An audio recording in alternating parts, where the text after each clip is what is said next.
안녕하세요. 아동권리 교육 강사 배우나입니다. 오늘 교육을 통해서 아동 인권에 대한 인식의 변화가 조금 새롭게 변화되고 아동 인권에 대해서 그동안 헷갈렸던 부분이 조금 더 명확하게 기준을 세울 수 있는 계기가 되었으면 하는 바람으로 내용을 준비했습니다. 반드시 알아야 될 부분에 대한 인지적인 부분은 내용이 상당히 길고 자세하게 다루어야 할 부분이지만 그래도 간단하게 알면 굉장히 도움이 되는 짧고 쉽게 설명을 드리도록 하겠습니다. 그리고 몇 가지 사례를 통해서 우리가 생각해보는 그런 시간을 또 가져보겠습니다.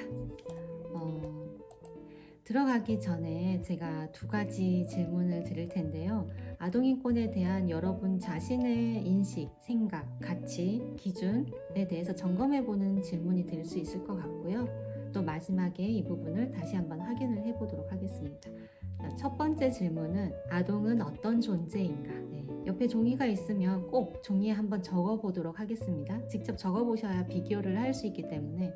두 번째 질문은 나는 어떤 존재인가? 여러분 어떤 존재인가요? 자신의 생각을 한번 적어보세요. 다 같이 있다면 서로 그 내용을 잠깐 비교해보는 시간을 가져도 좋습니다. 1, 2분 정도. 자, 그러면 생각을 여는 질문을 통해 이제 시작을 해보도록 하겠습니다.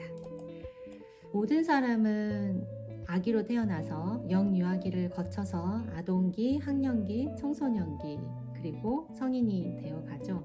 여러분 모두 아동기를 거쳐 왔을 텐데요. 차별을 받아보고 인권을 존중받지 못한 경험, 내가 정말 존중받았다고 느꼈던 경험들이 다양할 텐데요. 그러면 아동은 무엇인가요? 라고 했을 때 아동의 기준을 유엔 아동권리협약에서 찾아볼 수 있습니다. 유엔 아동권리협약에서는 아동이란 18세 미만의 모든 사람을 말합니다.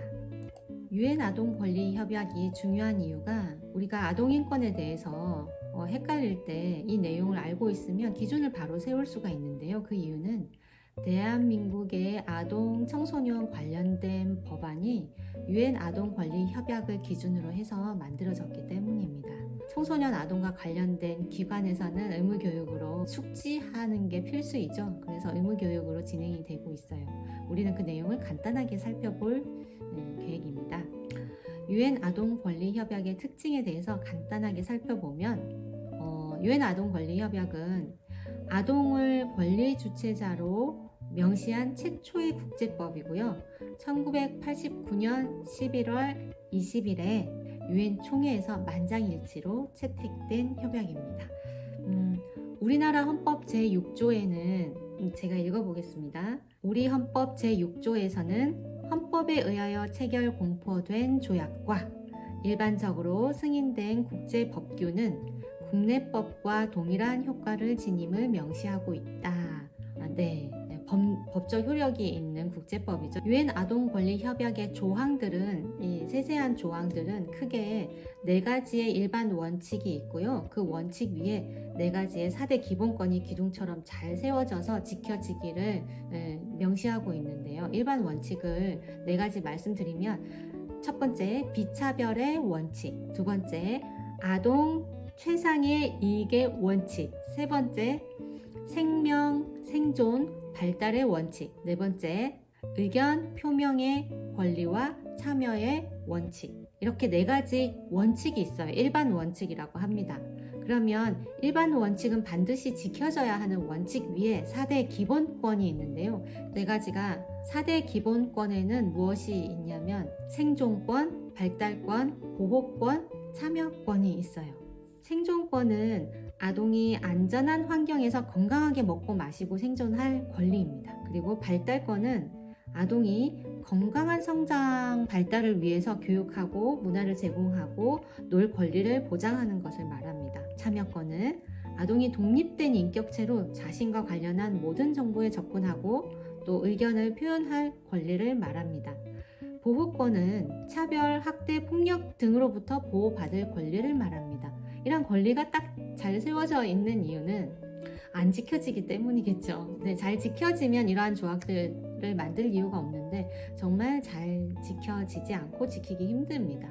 왜냐하면 아동의 권리가 지키지 않아도 딱히 크게 처벌받지 않았던 긴 세월들이 있었기 때문인데요. 이렇게 아동 인권에 대해서 이론적으로 한 번 더 짧지만 아동 권리에 관련한 기본 권리를 이렇게 꼭 말씀드린 이유는 일상생활에서는 내가 아는 만큼 지키기도 힘들고 모르면 더 어렵고 아동의 인권이 정말 지켜지지 않기 때문에 한 번 더 말씀을 드리게 되었습니다. 자, 그러면 아동인권이 침해되는 사례 몇 가지를 말씀드릴 텐데요. 제가 사례를 말씀드릴 때 여러분들은 그 사례를 듣고 어떤 생각을 하게 되고 어떤 생각이 드는지 자기 자신에 대해서 나는 이렇게 알고 있었고 내가 아동인권에 대한 기준을 이렇게 인식하고 있었구나. 그러면 어떻게 다르게 생각해 볼 수 있을까? 생각해 볼 수 있는 계기가 되셨으면 좋겠습니다. 네, 첫 번째 사례는요. 제가 아동인권 강사이면서 청소년 상담 일을 하고 있는데 많은 청소년과 보호자분들을 같이 상담을 하게 됩니다.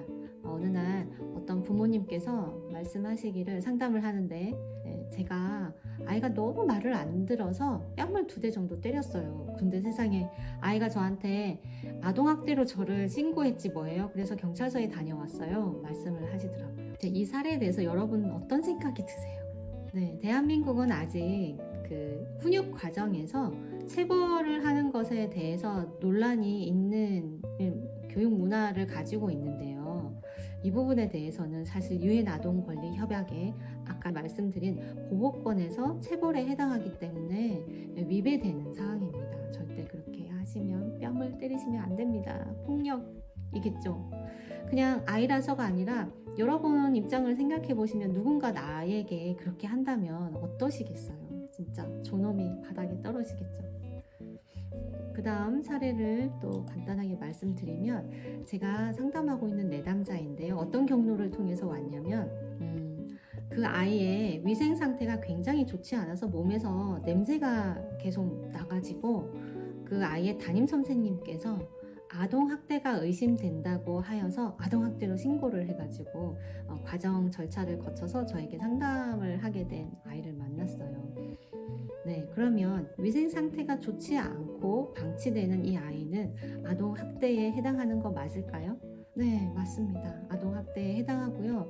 이런 상황이 되면 그 아이가 의도하지 않은데 정말 다른 사람들로부터 지속적으로 배제되는 경험을 당하고요. 학교에서는 본인이 누군가를 가해하지 않아도 집단 따돌림을 당할 수밖에 없는 상태에 놓여지게 돼요. 보호자께서 위생 상태를 깨끗하게 해서 학교를 잘 다닐 수 있고 대인관계에서 문제가 없도록 잘 보살펴야 하는 부분에 있어서 방임이 된 상황이죠. 자, 제가 조항을 읽어드릴 텐데요. 유엔 아동 권리 협약 제19조 내용입니다. 당사국은 부모나 법정 대리인, 기타 보호자가 아동을 양육하는 동안 모든 형태의 신체적, 정신적, 폭력, 상해나 학대, 방임 또는 방치하는 대우, 성적 학대를 포함한 가혹한 처우나 착취로부터 아동을 보호하기 위하여 모든 적절한 입법적, 행정적, 사회적 및 교육적 조치를 취하여야 한다라고 명시되어 있습니다. 네, 방임 또는 방치도 해당이 되겠죠.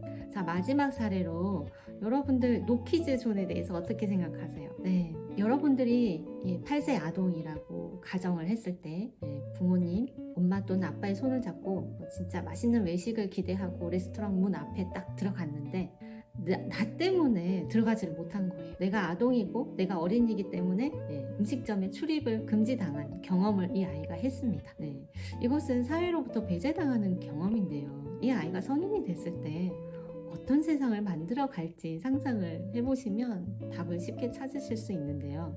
이 아이가 성인이 됐을 때 자기가 배제했던 그 성인을 어떻게 대할지, 여러분들이 어디 갔는데 중년 출입 금지, 노인 출입 금지, 우리는 나이가 들어가니까 그런 경험을 당한다면 어떠시겠어요? 네, 우리가 이게 참 노키즈라는 말이 노유가 될 수가 있어요. 언제든지 그 당사자가 내가 될 수 있다는 거죠. 이것은 마음이 상하는 문제를 넘어서서 약자를 사회로부터 배제시키는 그런 상황으로 변해가고 있는 상황이죠. 슬픈 현실입니다. 자, 이것에 대해서는 제가 말씀드린 사례는 생각해 보시고 우리가 아동을 어떻게 대해야 될지, 아동 인권에 대한 인식, 아동 인권 감수성, 우리가 함께 잘 살아가야 되는 사회를 만들기 위해서는 어떻게 해야 되는지 다시 생각해 보는 계기가 되셨으면 좋겠습니다. 자, 그 다음에 아동 인권에 있어서 헷갈리는 부분이 있는데, 권리 주체자와 의무 이행자에 대한 어떤 이야기인데요.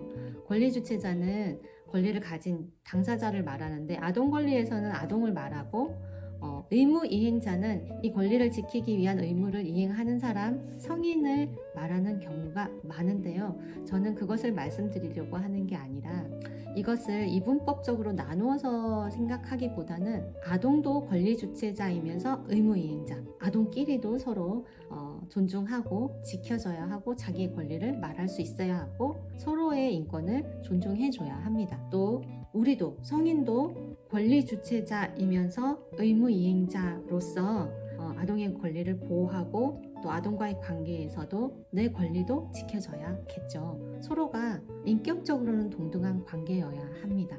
물리적으로, 생물학적으로는 서로 보호하고 지켜줘야 하는 부분도 있겠지만, 이번엔 국제아동인권센터에서 말하는 권리 주체자와 의무 이행자에 대한 문항을 제가 잠깐 읽어드릴게요. 교사나 부모, 관련 전문가 역시 자신의 권리에 대한 권리 주체자로서 아동과 관계에서 선순환이 될 수 있도록 노력해야 한다. 함께 권리 주체자라고 명시되어 있어요.